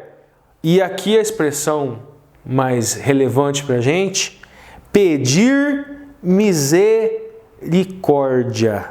Ele pediu misericórdia, a situação era tão extrema. Vamos lá, 9. Aí o Senhor se indaga, é justo que se enfades por causa de uma abobeira? Justo que se enfade a ponto de desejar a morte? E aí, gente, nós podemos reler o verso áureo. Antes, o versículo 10, gente, fala, se você tinha compaixão por essa aboboreira, agora a gente vai ler aqui e vai ter um contexto melhor, que é o último versículo. Deus disse a Ioná, e você não acha que eu deveria ter muito mais compaixão da grande cidade de Nínive, em que há mais de 120.000 pessoas que não sabem distinguir entre a mão direita e a mão esquerda, e também muitos animais? E aqui, simplesmente, acaba a nossa história sobre Ioná. O autor da lição vai fazer mais 2 indagações, gente. Ioná finalmente havia entendido essa verdade. Apesar de o texto não se aprofundar, havia experimentado a graça de Deus e sido salvo. Do que ele está falando aqui, gente? Ele foi colocado novamente em uma situação extrema. Foram 2 ocasiões. Às vezes a gente não coloca essa segunda ocasião como uma situação extrema. Nós colocamos apenas a primeira. Deus teve misericórdia de Jonas em 2 oportunidades.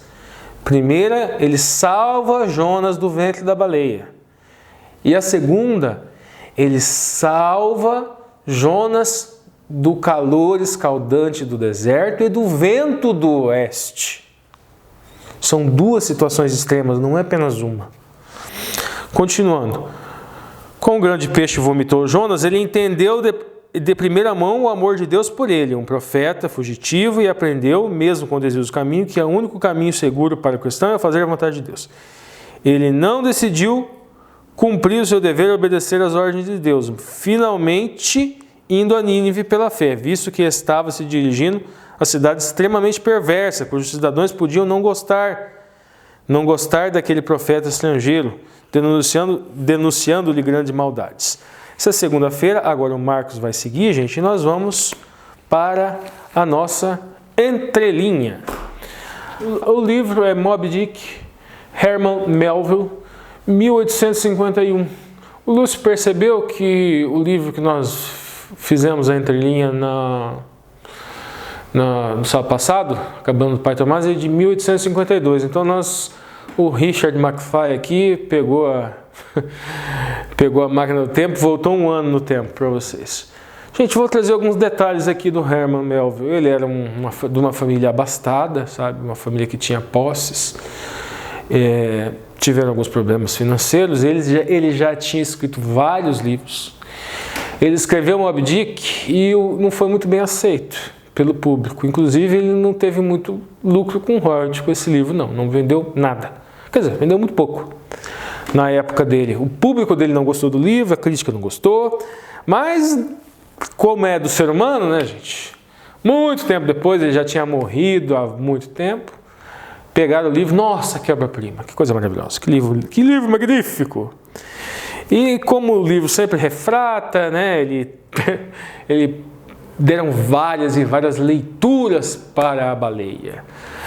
E associaram a baleia a Moby Dick, né, ao Leviatã de Thomas Hobbes.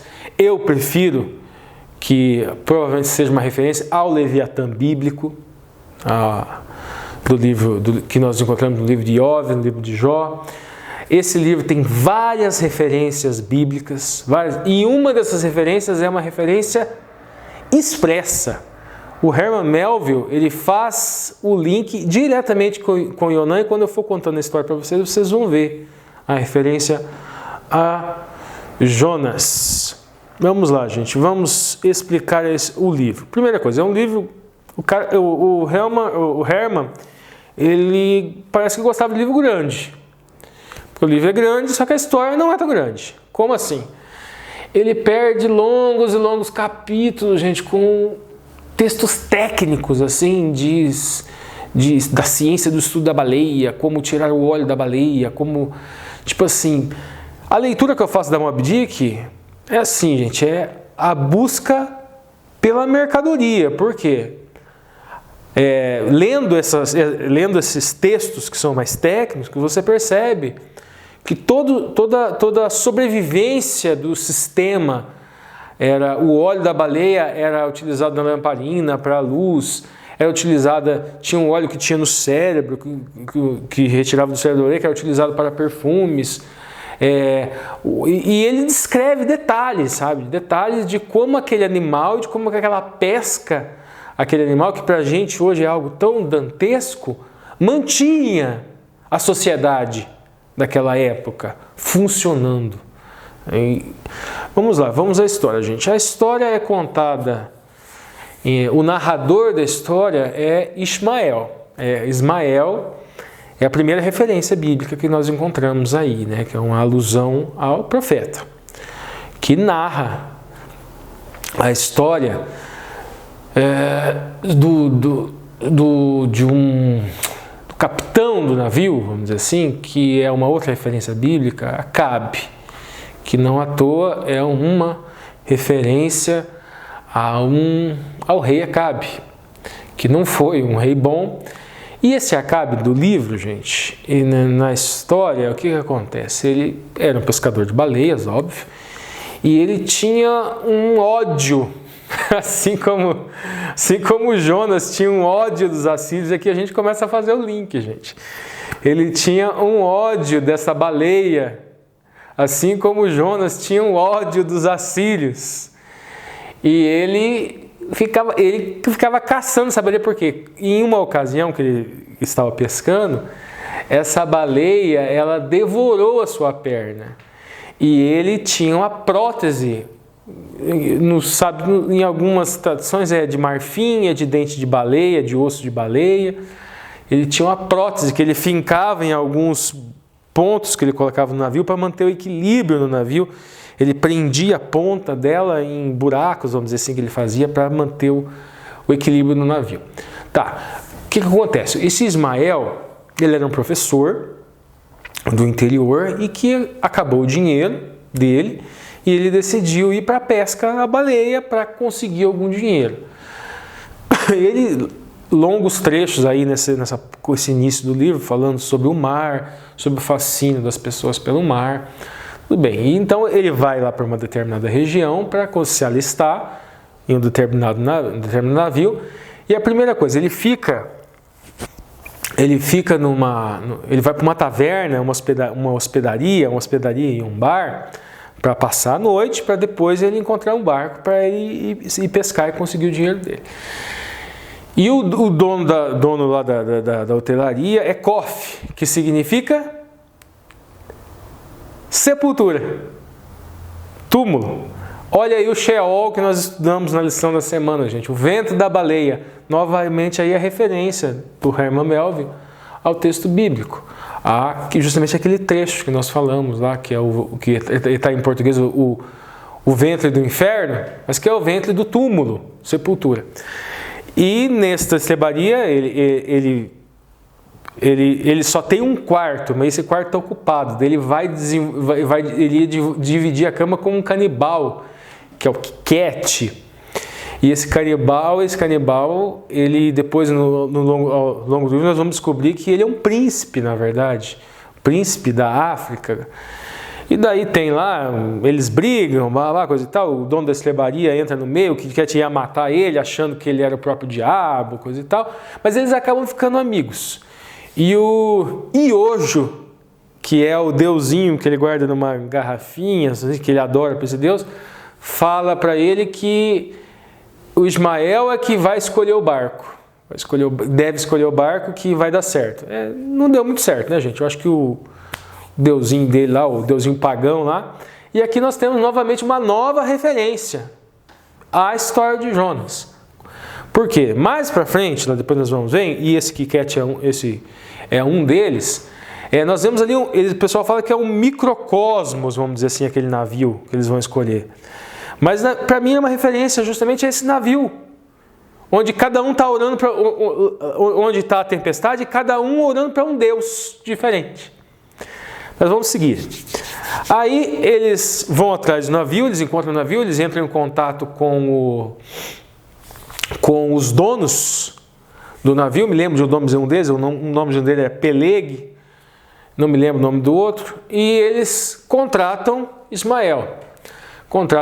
Mas ele fala do que quer. Daí ele fala assim, mas não, nós não vamos contratar um pagão, coisa e tal. O navio é cheio de pessoas com crenças diferentes, né? Mas acabam contratando. Os dois vão para o navio, aí eles encontram demora para o Capitão Acabe aparecer, né? Tem o Starbuck, que é o primeiro imediato, que aparece um pouco mais. O Starbuck ali funciona no livro assim como uma voz da racionalidade. A impressão que dá assim é que o Acabe, pelo espírito de vingança, ele perde o senso capitalista, vamos dizer assim. Ele não quer perseguir, caçar a baleia para conseguir commodities para a sociedade voltar a funcionar, dinheiro, recursos para se manter. Não, ele só quer vingança. Ele é a voz da irracionalidade do capital, vamos dizer assim, não só do capital, mas da busca da mercadoria. Ele desenvolveu um ódio, vamos dizer assim, pela essa mercadoria, enquanto que ali é outra voz, né? A voz mais racional, é a voz do pescador de baleias mesmo. E durante essa viagem, gente, aí tem aquele microcosmo, vários personagens com características diferentes e deuses diferentes, e eles se encontram com vários navios. E daí vários navios, cada GAN é o encontro, justamente o encontro dos navios. E daí, um detalhe que eu esqueci, que é uma outra referência, gente. Antes dos dois entrarem nesse navio, dos marinheiros zarparem, vamos dizer assim, é feita a escolha, tudo, mas antes dos marinheiros zarparem, eles vão para uma missa. E nessa missa, o padre ou o pastor, ele justamente faz um sermão sobre a história de Jonas. Então, novamente aqui o link que a gente faz com a lição dessa semana. Depois que eles saem da missa, aparece uma figura enigmática, sob o nome de Elias. E ele conta que a história do Capitão Acabe, E aqui é uma referência bíblica também. O profeta Elias, que adverte sobre os pecados do rei Acabe. E ele fala que é uma pessoa que está em busca de vingança, que ele enlouqueceu, coisa e tal. Eles, mesmo assim, em muitas ocasiões no livro, vão se soltando referências à sepultura. Em muitas ocasiões, inclusive nós temos essa referência solta lá na taberna, nós vemos essa referência na missa, justamente porque Jonas desceu para o ventre do inferno, tem essa referência na missa, e agora o Elias aqui fazendo novamente uma referência com essa questão do túmulo, que aquele barco na verdade era um grande túmulo. Seguindo, daí eles vão para a viagem. Aí realmente ali é um microcosmo, gente. Para mim a referência bíblica que o Herman Melville se utilizou é aquele barco do Jonas, cada um orando para um santo diferente, sabe? E aquilo ali realmente são vários marinheiros com personalidades diferentes, com nacionalidades diferentes, com crenças diferentes.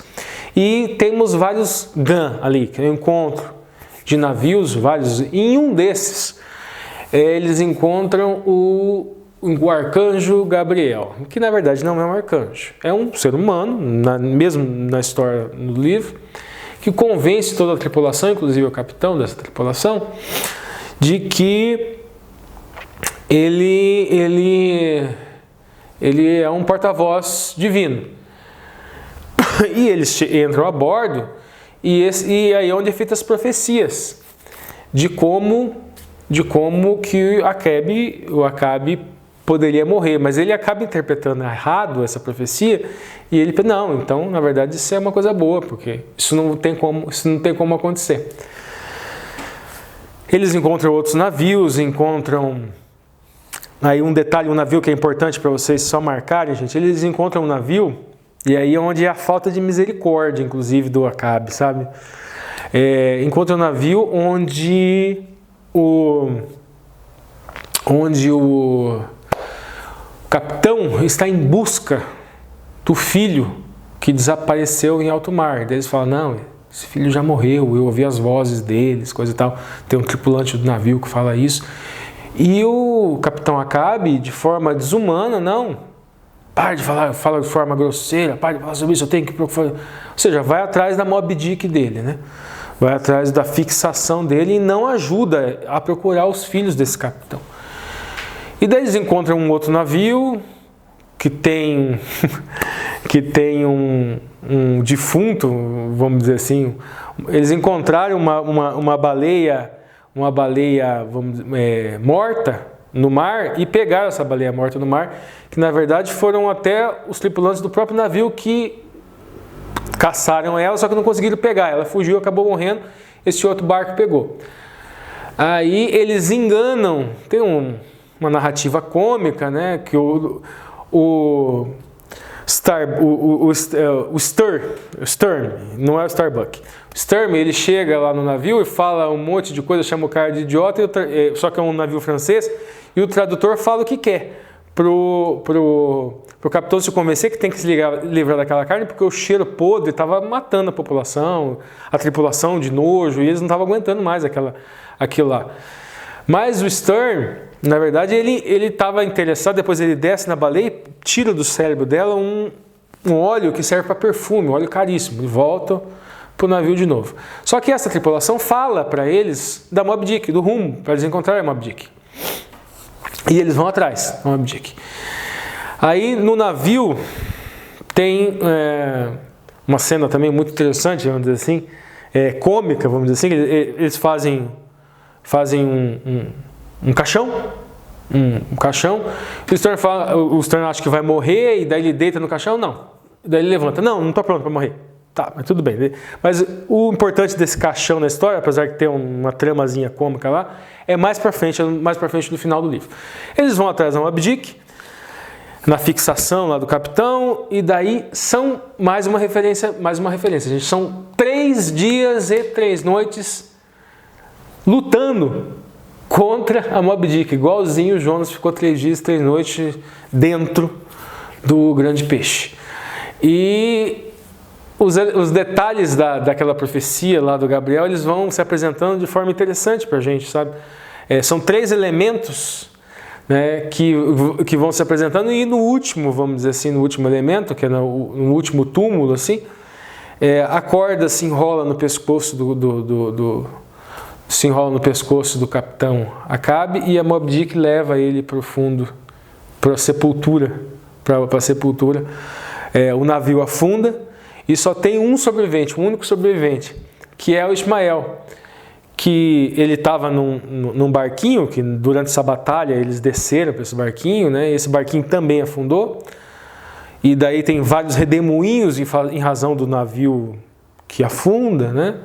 Só que do fundo do mar sobe justamente aquele caixão, que eu só contei para vocês a história que era importante, e este caixão é justamente o bote de salvação do Ismael, que é o único sobrevivente. Ok, gente, e qual é a aplicação que a gente faz da história dessa semana? Assim como o ventre da baleia, o ventre do inferno, foi um renascer para Jonas, mas vamos lembrar que Jonas foi salvo do ventre do inferno, de acordo com a história, 2 vezes, gente. Ele foi salvo do ventre da baleia e ele foi salvo do ventre do oeste. Então, de certa forma, ele teve 2 oportunidades de renascer. Assim como na nossa história, Ismael foi salvo justamente pelo caixão, ou seja, um símbolo do morrer. Nós, como cristãos, nós precisamos a cada dia também morrer um pouco, mas morrer em Cristo. E o que significa isso? Isso não pode ser apenas uma frase bonitinha num sermão, uma frase de efeito, gente. Morrer para Cristo, gente, é você se esvaziar do eu, do ego, você pensar menos em si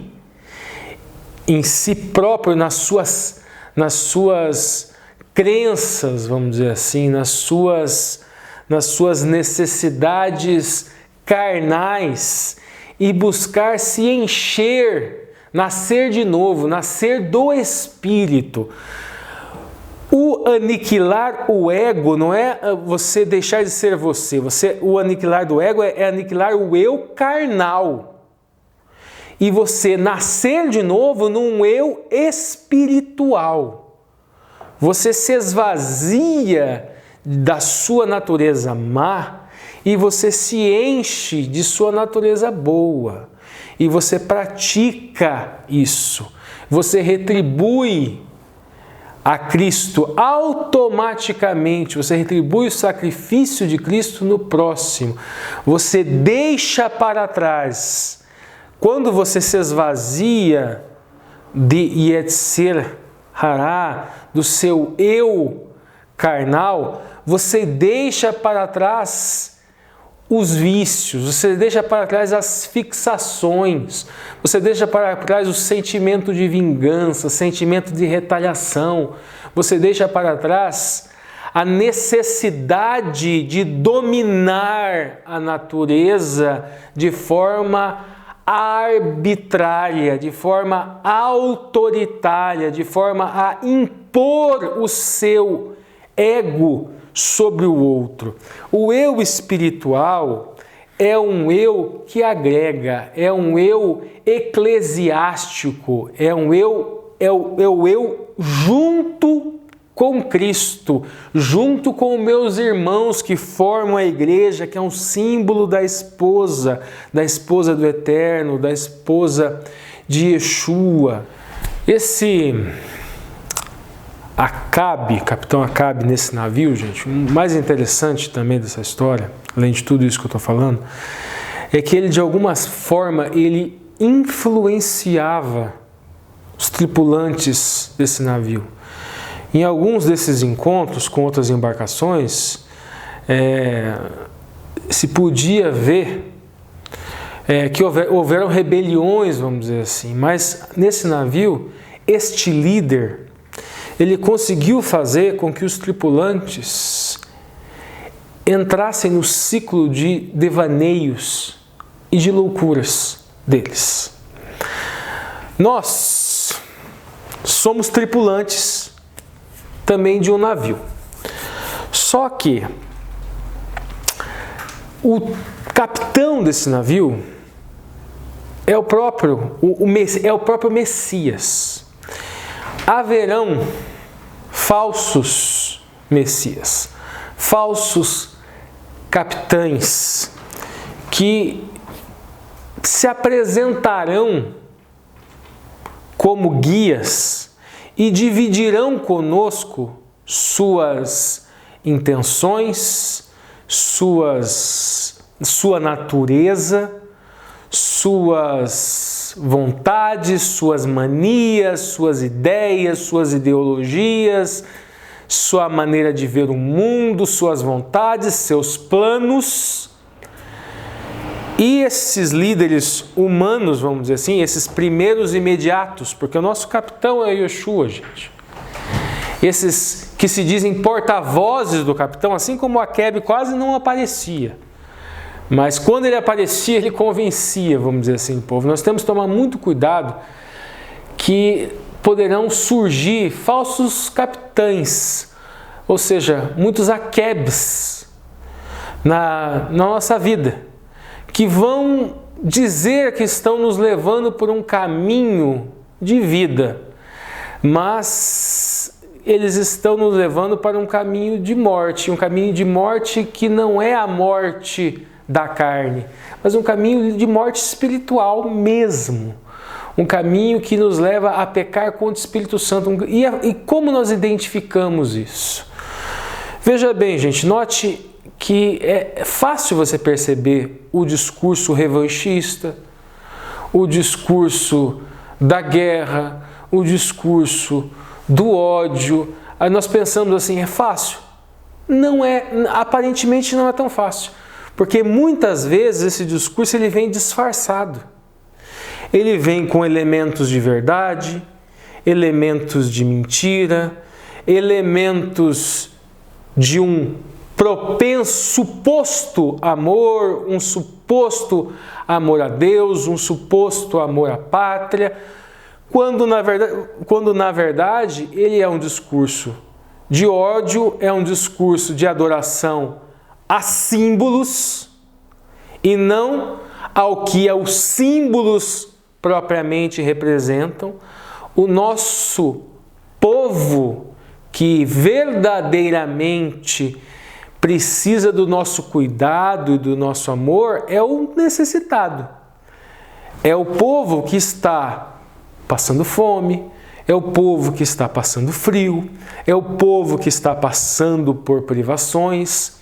O símbolo maior de nossa pátria, este verde, vamos dizer assim, esse amarelo, esse céu, ou seja, dizem que não é verdade que o símbolo da pátria seja a mata, que na verdade que seja a mata e nem tampouco o ouro, que na verdade eram símbolos de famílias. Para encerrar, gente, eu acho que o símbolo maior que nós devemos encontrar é justamente o branco, que é um símbolo da pomba, que é um símbolo do Espírito Santo, que é a alegoria para o Espírito Santo, e que vocês possam buscar constantemente, que o Espírito Santo possa nos mostrar quem são os verdadeiros líderes religiosos, o verdadeiro discurso religioso. E esse discurso religioso é sempre um discurso de inclusão, de aceitação, de perdão, de um Deus perdoador. Um Deus que perdoa tanto, que quer levar perdão tanto para o seu povo, o povo chamado povo dele, como aquele povo que ainda não o aceitou como seu. Olá amigos, estou de volta agora com o quadro Na Ponta da Linha. Mais uma vez eu recebo aqui esse privilégio e também essa responsabilidade. Eu espero contribuir aí para o seu estudo da lição. Espero que eu possa despertar a sua atenção para algo que passou despercebido, para algo que você não compreendeu muito bem, e assim possamos juntos, estudando a lição e crescendo cada dia mais no conhecimento da palavra do Senhor. O Ricardo trouxe até o capítulo 2 do livro de Jonas, que nós estamos estudando na lição dessa semana. até a parte de segunda-feira. E eu vou a partir do capítulo 3, na lição de terça-feira, começa então a partir do capítulo 3, verso 1. Tem a bonita oração de Jonas, né? Aqui no capítulo 2 tem a bonita oração de arrependimento de Jonas, né? Ele reconhece que ele estava morto, que ele estava lá na profundeza. A palavra que é utilizada inclusive ali como sepultura, é traduzida na versão João Ferreira de Almeida como sepultura no verso 6, é a mesma palavra que é traduzida como inferno. Então ele estava lá na profundeza, mesmo se sentindo já morto, né? E a partir do verso 8 ele começa a agradecer a Deus, porque Deus é um Deus misericordioso. Ele diz que tem pena, né, das nações ao redor, porque as nações elas se apegam aos seus ídolos e se afastam do Senhor, que é misericordioso. No verso 8 ele fala isso, e no verso 9 ele termina a sua oração dizendo: ao Senhor pertence a salvação.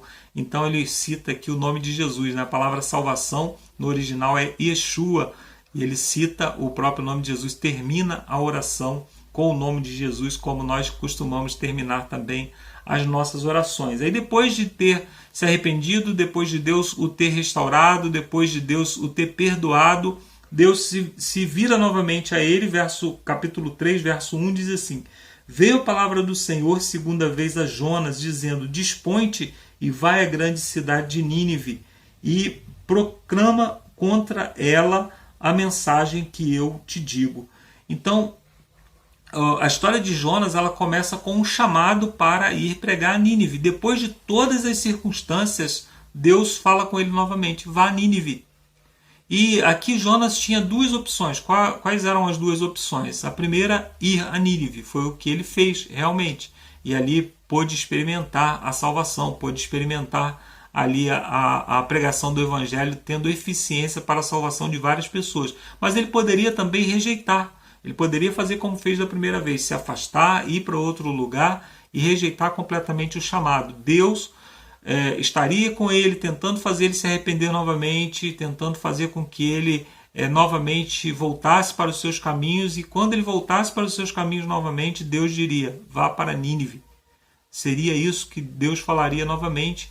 Então, nós precisamos entender que todos nós temos as nossas Nínives particulares e muitas vezes não crescemos, não nos desenvolvemos na nossa vida espiritual simplesmente porque passamos a vida inteira fugindo de Nínive.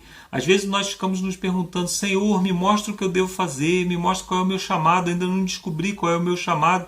E Deus fala: vai a Nínive pregar. E a nossa Nínive pode ser a minha própria casa, pode ser o meu local de trabalho, pode ser as pessoas com quem eu tenho o relacionamento no dia a dia, né, os meus amigos, as pessoas que estão na minha rede social. Então Deus ele está sempre nos dizendo: vá para Nínive. E a nossa vida espiritual ela pode estar patinando, ela pode estar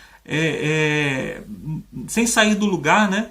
Simplesmente porque nós não ouvimos esse chamado. Nós estamos como Jonas, sempre rejeitando ao chamado de Deus. Então nós precisamos nos colocar à disposição do Senhor. Senhor, me usa conforme o Senhor deseja em qualquer lugar que eu tiver, e estar disposto a ser usado em qualquer lugar que tiver. Não devemos nos acovardar de falar do Evangelho. Até porque na continuidade da lição aqui, né, depois da pergunta número 3, no parágrafo seguinte, ele fala da simplicidade da mensagem que Jonas levou. No verso 4 do capítulo 3 diz: ainda em 40 dias e Nínive será destruída. E essa mensagem foi suficiente para que eles se arrependessem, para que os ninivitas se arrependessem. Aqui eu gostaria de destacar o fato de que a pregação do Evangelho ela é elegante.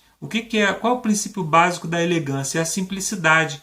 Se você consegue falar do amor de Jesus para uma pessoa com 3 palavras apenas, essas 3 palavras são suficientes.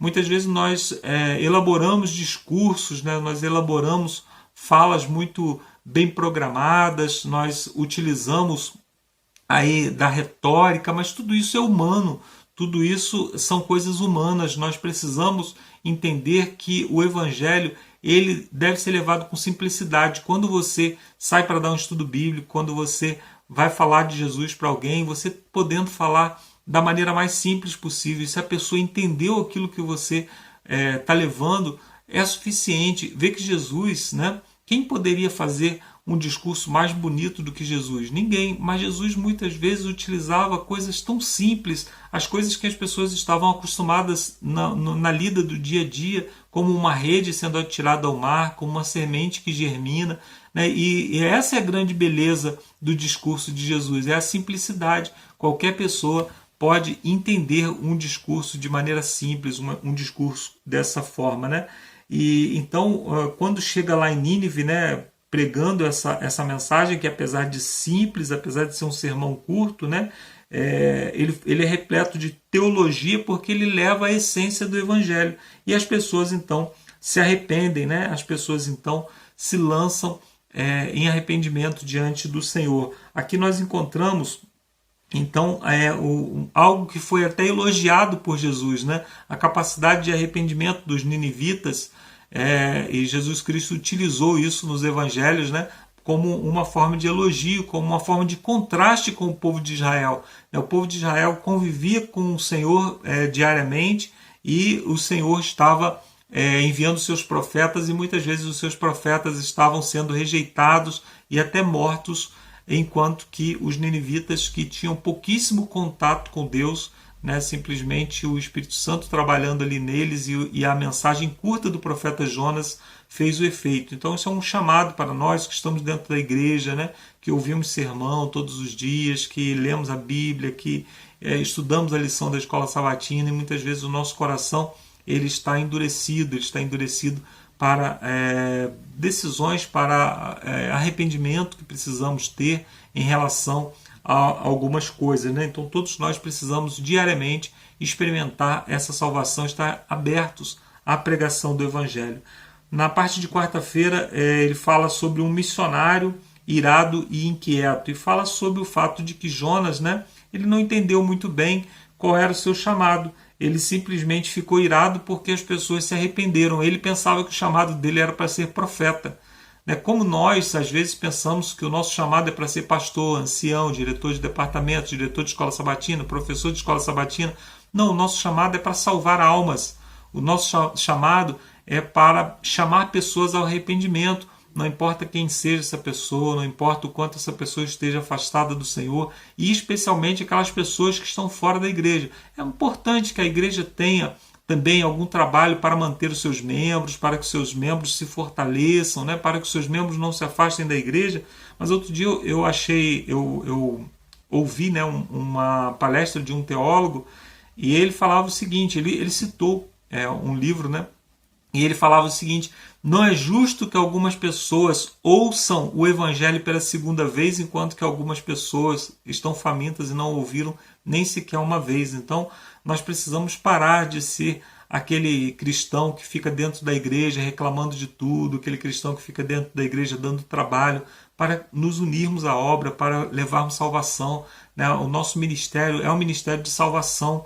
Você foi chamado para um cargo na igreja não para executar esse cargo, para executar o cargo também, mas para executar esse cargo para a salvação de pessoas.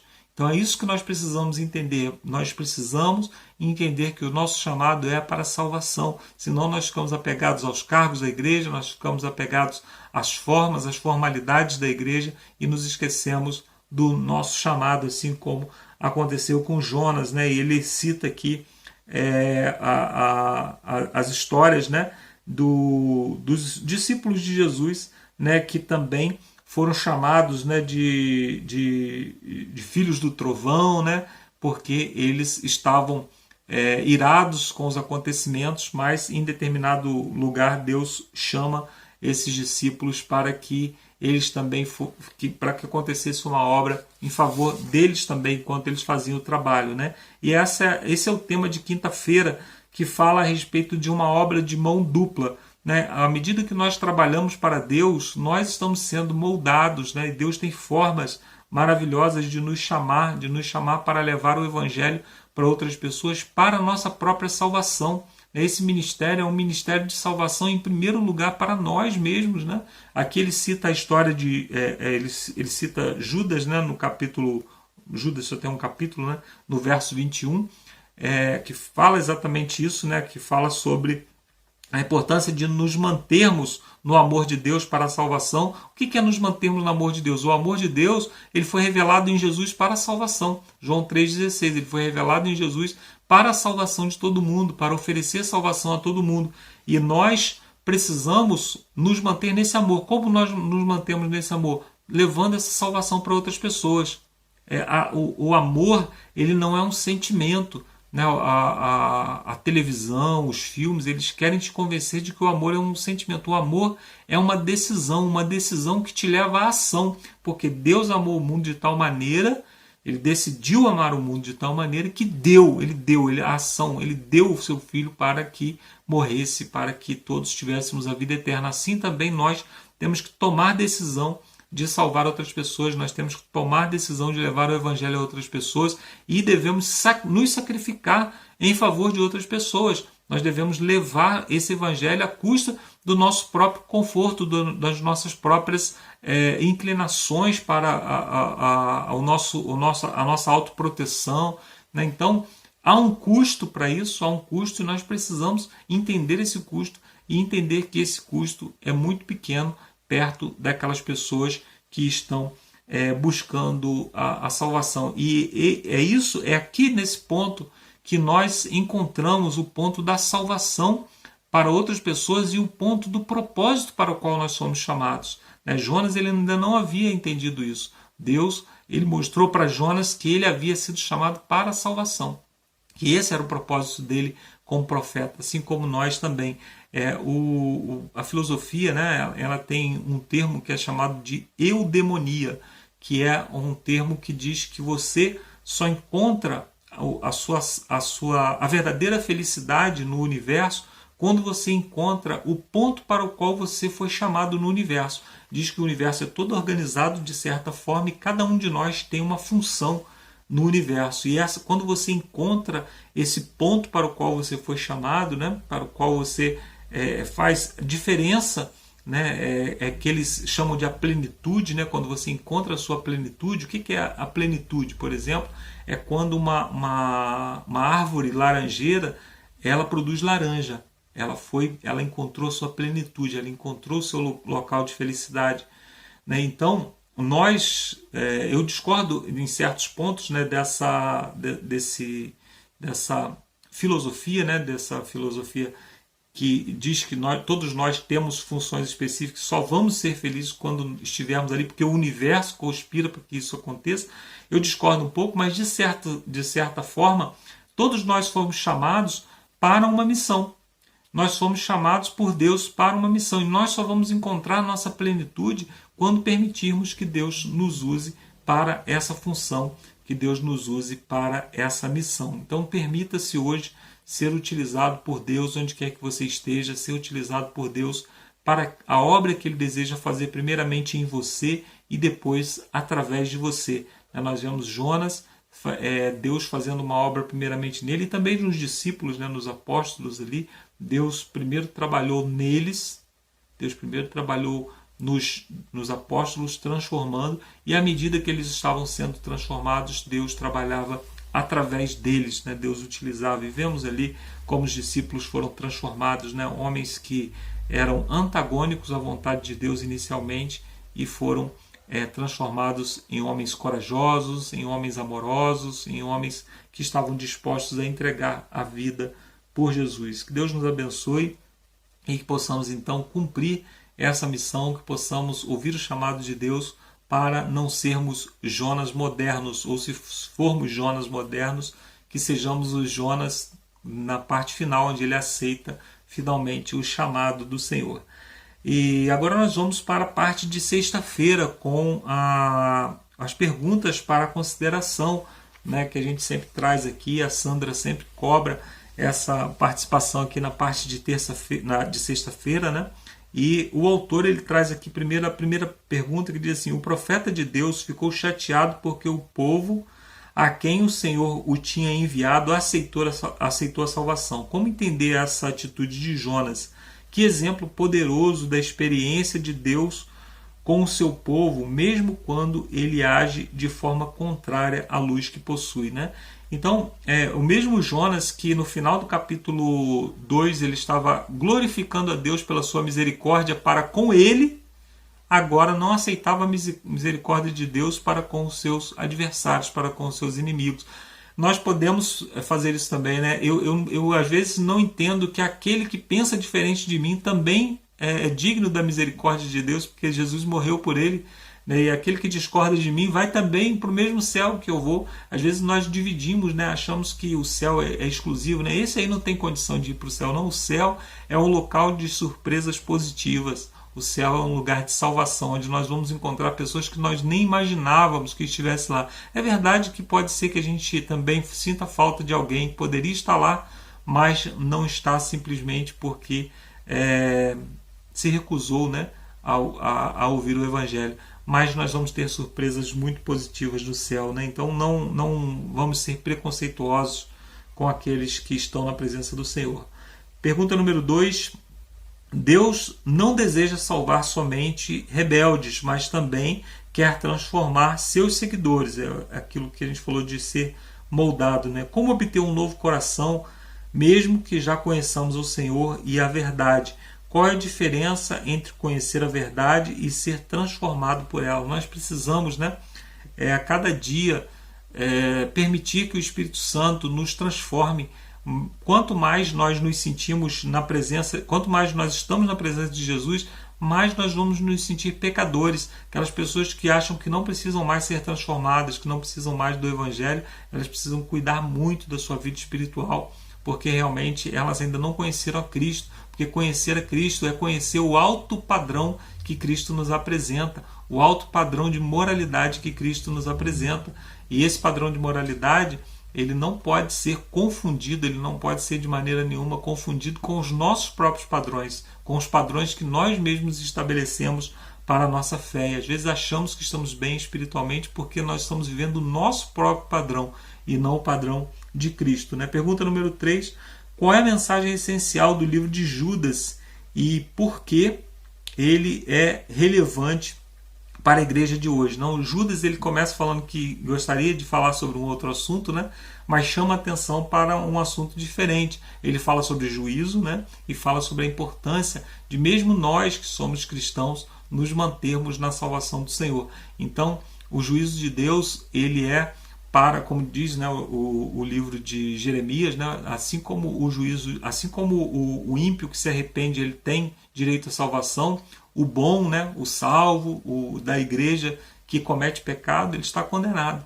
Então nós precisamos todos de arrependimento, precisamos todos da salvação. A experiência de pergunta número 4, né, a experiência de trabalhar pela salvação de outros também nos faz bem espiritualmente. O principal beneficiado, né, quando nós estamos aqui, por exemplo, preparando esse material para apresentar para vocês, o principal beneficiado somos nós mesmos, porque tem coisas que nós nem conseguimos passar aqui. Nós lemos, preparamos, anotamos, mas nem conseguimos passar aqui, fica nos nossos rascunhos, mas nós estamos beneficiados, né? E quando nós pregamos o Evangelho, né, antes de pregar, nós precisamos nos preparar, nós precisamos absorver, nós precisamos consumir aquele Evangelho, e isso é que nos faz bem, né? E a pergunta número 5, finalmente, não importam as razões de Jonas, né, para não querer ir a Nínive. Deus lhe mostrou que ele estava equivocado. Podemos refletir em nossa relação com os outros a atitude de Jonas. Ele foi chamado para essa missão e capacitado por Deus para essa missão, mas ele resolve se afastar.